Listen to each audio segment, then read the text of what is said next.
What's up everyone, welcome back to the channel and welcome back to another concept crafting video. This time it is the Fire Fiend, a mighty and fearless warrior that commands all that burns. Alright, here we go.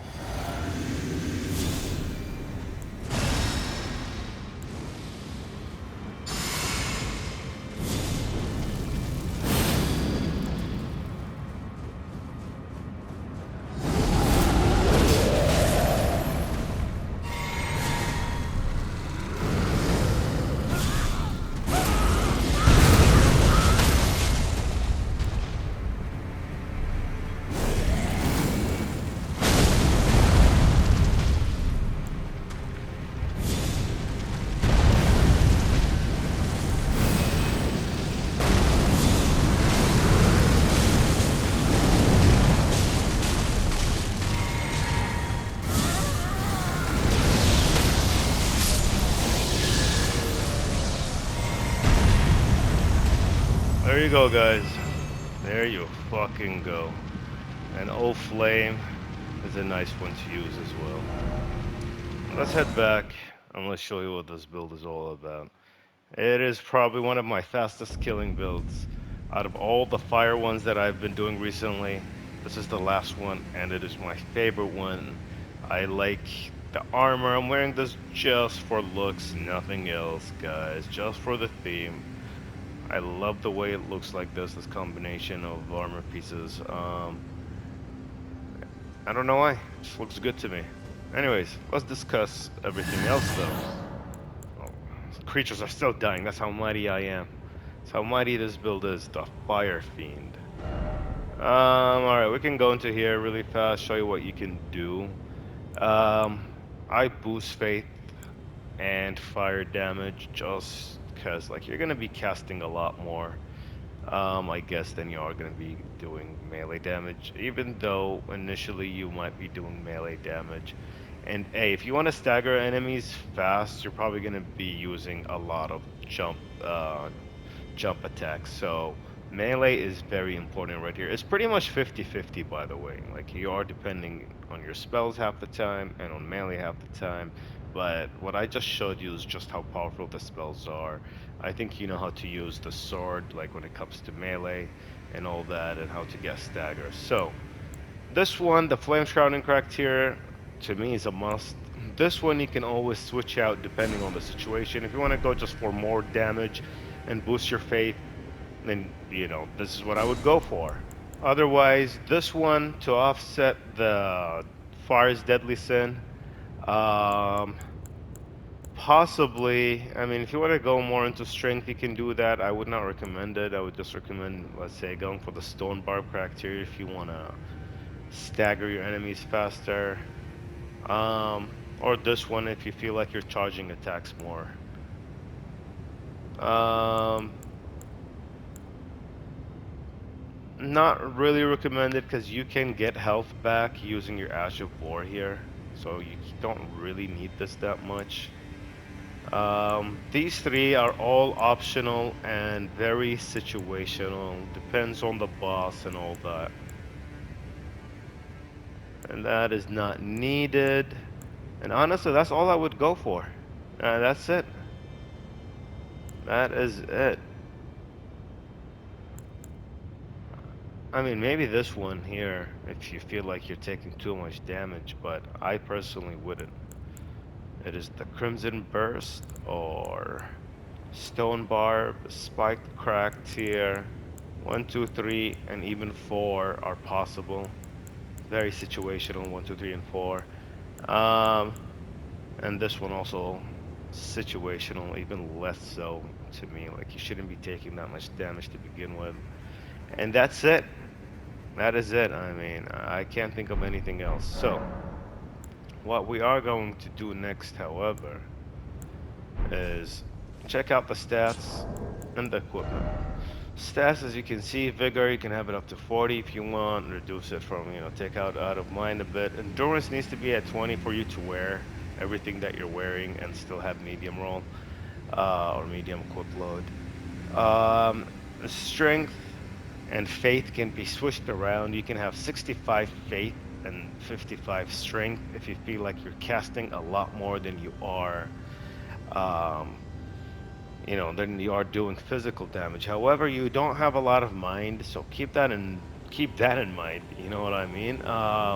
Your spells there are there to help you with your melee. You do, any of your spells, and then you follow it up with some melee attacks. So you can balance faith and strength, accordingly, or according to your playstyle. All right. Intelligence is default. Faith, I already explained it. Endurance, you understand. Mind, like I told you. You're not really supposed to be depending on spells all the time. Do not pay attention to what I just did, because that's not how I usually fight. I just wanted to, show you how cool all the spells are, and that's it. Um, so yeah, like I like it the spread the way it is right now. Don't forget, this is NG plus 2. All right, Journey 3, and we're doing massive damage to that creature there. All right, this is like the best fire build that I've made so far. All right, so when it comes to damage, at least. Now, equipment, of course, Blasphemous Blade is at plus 10. This is at plus 25. Now, this can be switched around with 1 and 2, those 2, and even possibly 3. All right, so 1, 2, and 3. Just the Giant Seal, Godslayer Seal, and the Frenzied Flame Seal.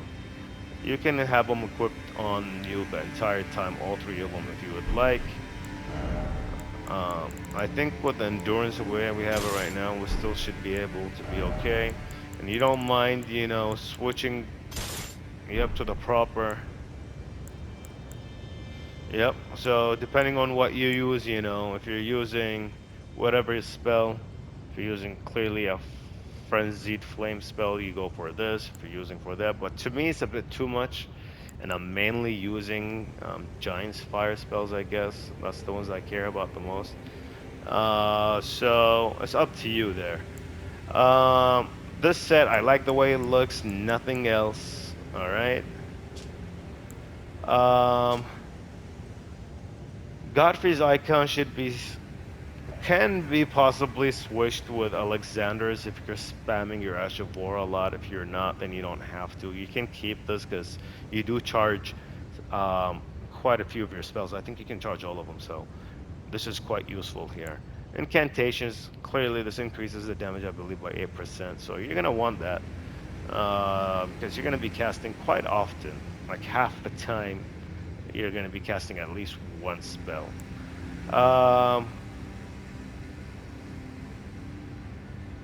Fire damage, clearly you need that. This one, damage negation. Now you do have a few options again. Blessed Dew Talisman is always good. This is okay in this build. You don't really have to worry about the stamina too much. You can boost your faith here or your strength with these heirlooms.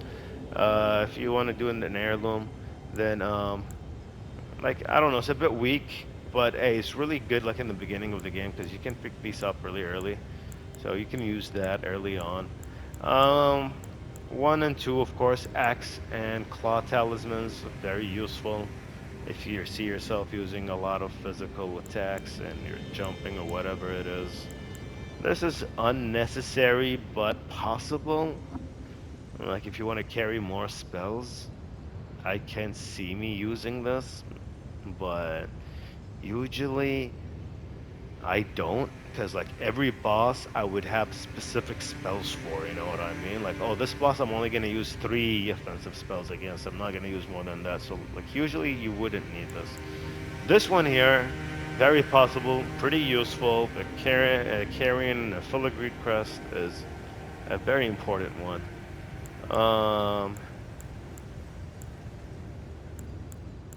If you're staggering enemies, you can go for this if you feel like you're staggering a lot. Why not? But not necessarily. Like I wouldn't necessarily go for it.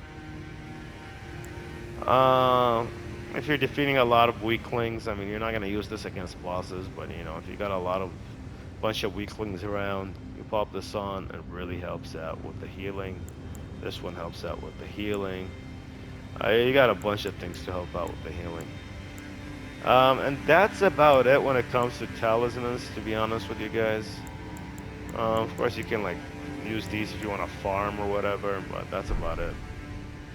Of course, I already explained this part, and that's pretty much sums up everything, guys. This is a pretty short one because it's really simple, it's straightforward.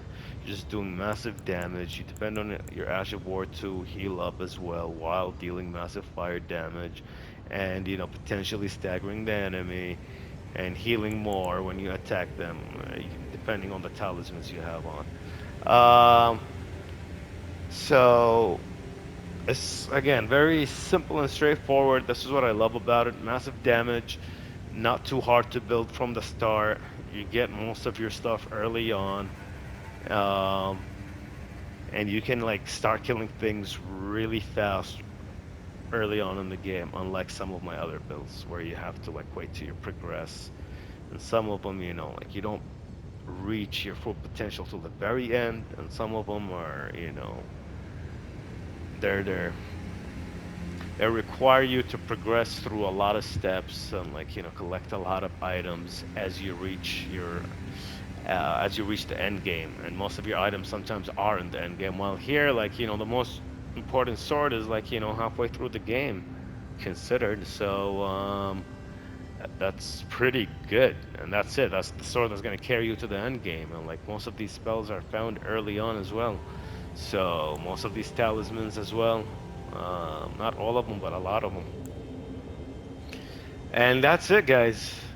That's it. I'll keep the explanation for when I actually make either a playthrough showing you how to create this guy, or I'm gonna have my own playthrough and make a bunch of clips, show you the clips, or the last option, which is what I'm trying to do, is make an actual 30-minute to 1 hour video that will sum up everything. I'll show you from start to finish what to do, where to go, and everything.